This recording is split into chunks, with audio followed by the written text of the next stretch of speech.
Hello అండి, నమస్తే. నేను శ్రీలక్ష్మి. ఈరోజు మన వీడియోలో అందరికీ ఉపయోగపడే కొన్ని చిట్కాలు చూద్దామండి. వీడియోని స్కిప్ చేయకుండా చివరి వరకు చూసి మీకు ఏ టిప్ బాగా నచ్చిందో, ఏది బాగా హెల్ప్ అవుతుందో తప్పకుండా కామెంట్ సెక్షన్లో తెలియజేయండి. ఇప్పుడు ఇంకా ఫస్ట్ టిప్ చూద్దాం.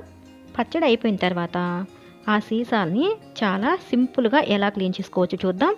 ఇలాంటి చిన్న మూతలు ఉండి లోతు ఎక్కువగా ఉన్న సీసాలని క్లీన్ చేయాలంటే ఒక సింపుల్ ట్రిక్ అండి. చక్కగా క్లీన్ చేసుకోవచ్చు. ముందుగా మనం డిష్ వాష్ జెల్ని కొద్దిగా వేసి దీంట్లోనే కొద్దిగా వేడి చేసిన నీళ్ళండి, కాస్త గోరువెచ్చగా ఉంటే సరిపోతుంది. అలాగే టిష్యూ పేపర్ని కానీ లేదంటే న్యూస్ పేపర్ని అయినా సరే ఇలా గట్టిగా ఉండలాగా చుట్టేసి ఒక 2-3 ఉండల్ని ఇలా వేసేసి ఆ తర్వాత మూత పెట్టేసి బాగా షేక్ చేయాలి. మనం గిన్నెలు తోమే స్క్రబ్బర్ అసలు వేయొద్దండి. అలా వేసామంటే ఈ ఆయిల్ అంతా కూడా స్క్రబ్బర్కి పట్టేస్తుంది. ఇలా ఒక్క 10 సెకండ్లు షేక్ చేస్తే చాలండి. లోపలంతా చాలా బాగా క్లీన్ అయిపోతుంది. తర్వాత నార్మల్ వాటర్తో జస్ట్ అలా తులిపితే సరిపోతుందండి.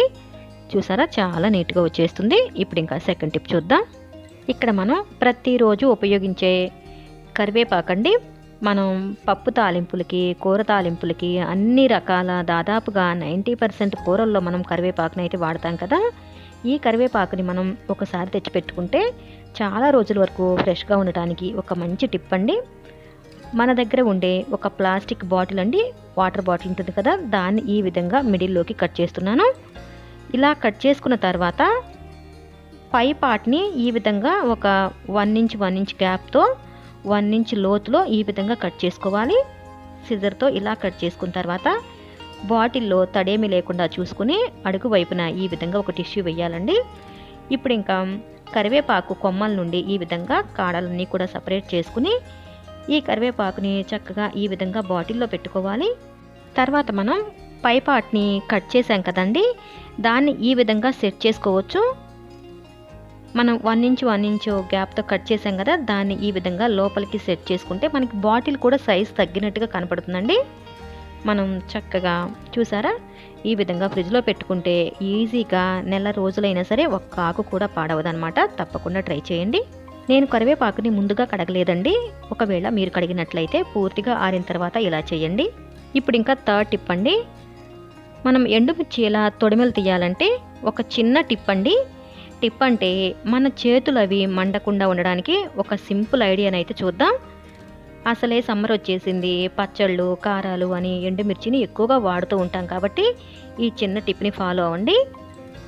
చేతికి ఈ విధంగా కవర్స్ వేసుకోండి. మనకి కూరగాయలకు అది వచ్చే కవర్లు ఉంటాయి కదండి, 2 చేతులకి ఈ విధంగా కవర్స్ వేసుకుంటే మనకి చేతులు మండకుండా ఉంటాయండి. ఆ ఘాట్ అనేది మన చేతులకి పట్టకుండా ఉంటుంది. సింపుల్గా ఉంది కదండి. ఇలా మనం ఎన్ని కేజీలు వలిచినా సరే మనకి ఎలాంటి ఇబ్బంది ఉండదు. ఇలా వలవడం అయిపోయిన తర్వాత కవర్స్ తీసేసి నార్మల్ వాటర్తో చేతులు అలా కడిగినా సరిపోతుందండి. ఈ ఐడియా ప్రతి ఒక్కరికి ప్రతి ఇంట్లో కూడా హెల్ప్ అవుతుందని షేర్ చేశానండి. నచ్చితే కనుక తప్పకుండా వీడియోని లైక్ చేయండి. ఇప్పుడు మనం ఫోర్త్ టిప్ చూస్తున్నాం. చూడండి, పుచ్చకాయ కట్ చేయడానికి ఒక టిప్ అండి. సమ్మర్లో మనకి ఎక్కువగా దొరికేది, అందరూ ఇష్టంగా తినే పుచ్చకాయని చాలా సింపుల్గా కట్ చేసుకుందాం. ముందుగా కాయని ఈ విధంగా చక్రాల్లాగా కట్ చేయాలండి. ఇలా ఒక చక్రాన్ని తీసుకుని ఈ విధంగా చూసారా, నేను పీసెస్ లాగా కట్ చేస్తున్నాను. ఇలా కట్ చేసుకున్న తర్వాత అంటే లోపల వైపున ఈ ఎడ్జెస్ అన్నీ కూడా కట్ చేసుకుంటే మనకు పీసెస్ అన్నీ కూడా విడిపోతాయండి. చక్కగా మనం చాలా సింపుల్గా ఇలా కట్ చేసుకోవచ్చు. ఇది వచ్చేసి ఫస్ట్ ఐడియా అండి. ఇంకొక ఐడియాని చూద్దాం. ముందుగా మనం పుచ్చకాయని సగానికి కట్ చేసుకోవాలండి. ఒక సగాన్ని తీసుకుని ఈ విధంగా పైనుండే స్కిన్ అంతా కూడా ఇలా తీసేయాలి. చాలా సింపుల్ అండి. మనం చిన్న చిన్న ముక్కలుగా కట్ చేసిన తర్వాత పీసెస్ చేయడం కన్నా కూడా ఇలా ఒకేసారి కట్ చేయడం మనకి పని చాలా ఈజీ అయిపోతుందండి. ఒక్క నిమిషంలో పని అయిపోతుంది. చూడండి, వైట్గా ఉండే ఈ పార్ట్ అంతా కూడా ఇలా తీసేయాలి. ఇలా తీసేసిన తర్వాత పీసెస్ కట్ చేయడం చాలా ఈజీ అయిపోతుంది.